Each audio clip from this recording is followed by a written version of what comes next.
Form fill up করেছিলেন, nominee আমার নাম লিখে দিয়েছিলেন। ওনার জন্য প্রত্যেকের কাছে একটা বিপ্লব চাই।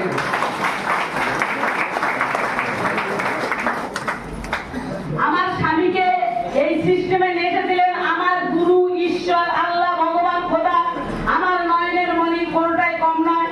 ডক্টর স্বরূপ ব্যানার্জির জন্য একটা বিপ্লব চাইব। আমার গুরুর গুরু, মা গুরু মিস্টার মদন মন্ডলের জন্য একটা বিপ্লব চাইব। আমার স্বামীর সঙ্গে রাস্তায় পরিচয় হয়, স্যার প্ল্যানটি বলেন, আমার সঙ্গে শেয়ার করার জন্য বাড়িতে ডেকে নিয়ে আসেন। বাড়িতে এসে যখন স্যার প্ল্যান বলেন, বলেই চলে যায়। আমি অনবরত ক্রিটিসাইজ করছি, বিদ্রুপ করছি, আদৌ সাবজেক্টটাকে পাত্তাই দিচ্ছি না। উনি আমাকে একদিন বলেছিলেন যে আমি যদি কিছু হয়ে যাই 3 জেনারেশন পর্যন্ত নমিনি ফেসিলিটি পাবে। আমি সেই দিনে বলেছিলাম ফালতু কথা রাখো, ফালতু কথা এখানে সেখানে বললে হবে না।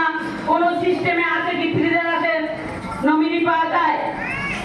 আমার সেই দিনের কথা আজকের খুব মনে পড়ছে।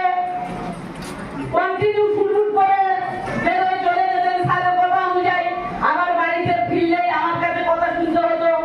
আমি বলতাম ফুটফুট করে কোথায় যাও? স্বরূপ ব্যানার্জি কি মগজটা ধোলাই করেছে? স্বরূপ ব্যানার্জি সেই দিনের মগজটা ধোলাইয়ের কথা আমার উজ্জ্বল আলোর নিশানা খুঁজে দিয়েছে। আমি একজন নারী হয়ে সসম্মানে মাথা উঁচু করে বেঁচে আছি।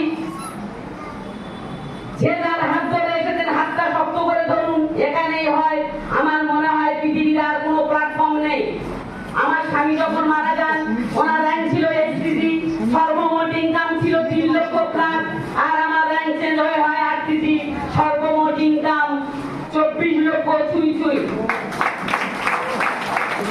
আমি প্রত্যেক দাদা, ভাই, কৃষ্ণমশা, কাকা বাবু, দিদি ভাই, জেঠিমা, কাকিমা, পিসিমা সবাই এসেছে। প্রত্যেকের কাছে আমার একটাই অনুরোধ, যে যার হাত ধরে এসেছেন হাতটা শক্ত করে ধরুন। আমার মতো নেগেটিভ হবেন না। নেগেটিভ হলেই পিছিয়ে পড়বেন। যে যার হাত ধরে এসেছেন যত শীঘ্রই হাতটা ধরতে পারবেন, তত আপনাদের উজ্জ্বল আলোর নিশানা খুঁজে পাবে। আমার